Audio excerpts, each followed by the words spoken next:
Like and subscribe on the way in the door, people. Today, I want to talk about where I believe this whole era of not only player entitlement, but just entitlement as a society began. If you follow this channel, you know that I am a Jordan fan, and I would suspect that most of my viewers and subscribers are Jordan fans, except for the lost ones from the La Kingdom. And you know that I'm very much a fan of the 90s culture because so many iconic things happened in the 90s and so many iconic people were doing their thing during the 90s. So like the 90s was like kind of like the last era of grit and grind to me. Now I would say it kind of continued into the early 2000s a little bit, but in general, I think the 90s was kind of the last era of the grit and grind, grit and grind it out to gain your success, so to speak. But something happened in the early 2000s that I think was kind of like the marker for the beginning of this shift towards everybody being entitled. And that is, I think, a big part of what happened was the start of reality TV and reality TV shows. I think this was a big influence on the entitlement culture because, first of all, it started putting people on TV who were gaining money and gaining fame for basically just acting the fool, for showing the worst parts of themselves. And but one show in particular that I think really was the catalyst for people basically wanting success without having to work for it was this show. I'm not sure if any of you guys remember this, but it was a show about two rich girls who would go from town to town, living with the town folk and giving up all their lavish lifestyle, so to speak, to live the simple life. And it was, the stars of it was Nicole Richie and Paris Hilton. Paris Hilton. Well, first of all, that show catapulted Paris Hilton into the spotlight. Like, she's always been rich, coming from the Hilton family, but catapulted her into the spotlight to where she kind of became a cultural star, and she was simply famous for partying and being rich.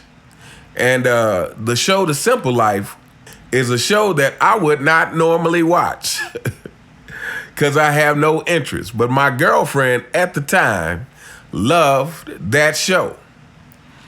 And I would say a lot of young women loved that show, and a lot of young women began to idolize Paris Hilton. A lot of young women began to want to live that lavish lifestyle without having to work for it. And, I dare say a lot of single mothers, put that onto their children, whether they actually taught their children this behavior or whether their children observed that their mother was chasing this lifestyle or wanting to live this lifestyle without having to work for it. But anyway, that show came out in 2003. And if you watch basketball, you all know what disastrous event took place in 2003 as well. That was the year LeBron James came to the NBA. And so I think all these things running together, it's like Paris Hilton was that first cultural star that was famous. Like I said, famous just for partying and being rich and looking glamorous and having fun. And I say, to me, like, Paris Hilton was the first Kardashian, so to speak.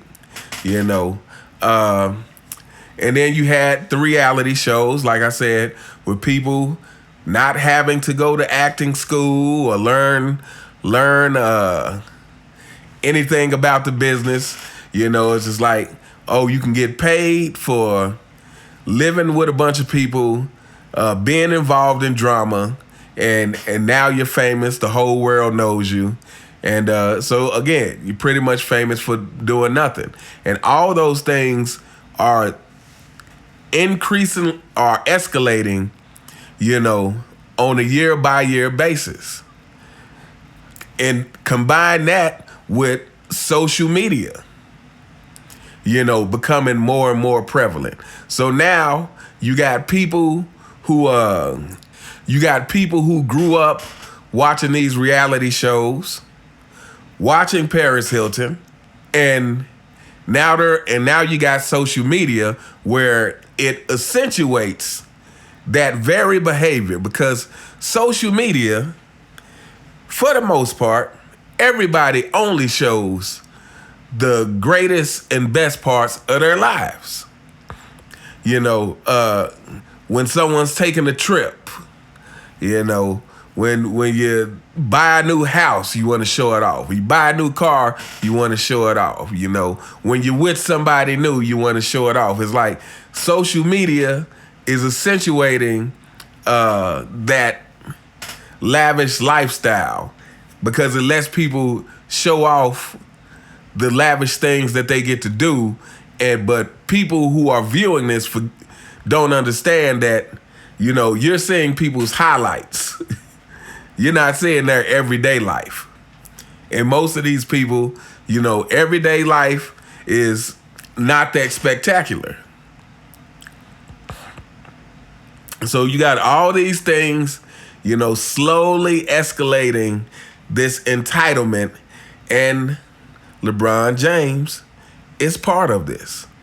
And if you look over LeBron James' career, you can see his sense of entitlement slowly escalating.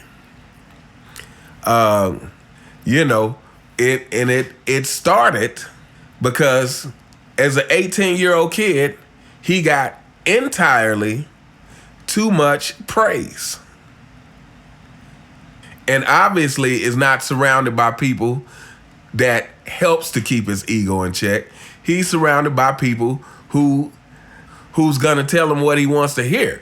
But to be fair, we live in a society where almost anytime you critique somebody, you are labeled as a hater. The fanboy anthem.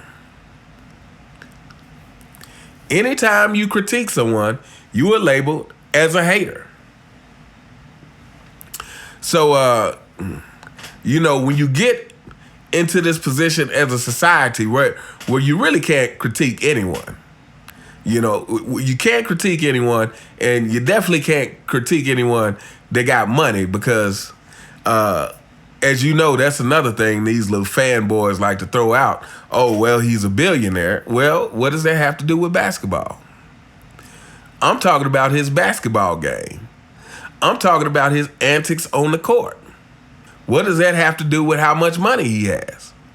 I'm talking about his weak GOAT case in comparison to Jordan.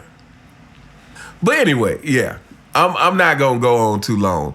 But yeah, I just wanted to share with y'all kind of how I think this era of player entitlement evolved. And like I said, I think that is the combination of Paris Hilton becoming a cultural phenomenon for the wrong reasons. Like I said, known for partying. The combination of reality TV, and then mix that in with social media, and then, and here we are in the most entitled era that I've seen in my lifetime. And and you got LeBron James, who represents the face of that in the NBA, who represents the face of feeling like things should be handed to you, feeling like things should be easy, feeling like you should have all the greatest players on your team, feeling like you should get nothing but praise, feeling like when you win, you should take all the credit, and when you lose, you should dump all of the responsibility off on your teammates, feeling like that you should be able to call yourself the GOAT without any backlash. And all his little fanboys are the same way. So because this video is about where I think player entitlement started, I'm not gonna go too hard on the fanboys in this one. But yeah. Anyway, let me know what you guys think in the comments. Do you agree with me about how I think we got to this point of entitlement in society? And if you have other things to add to that, by all means, please drop them in the comments.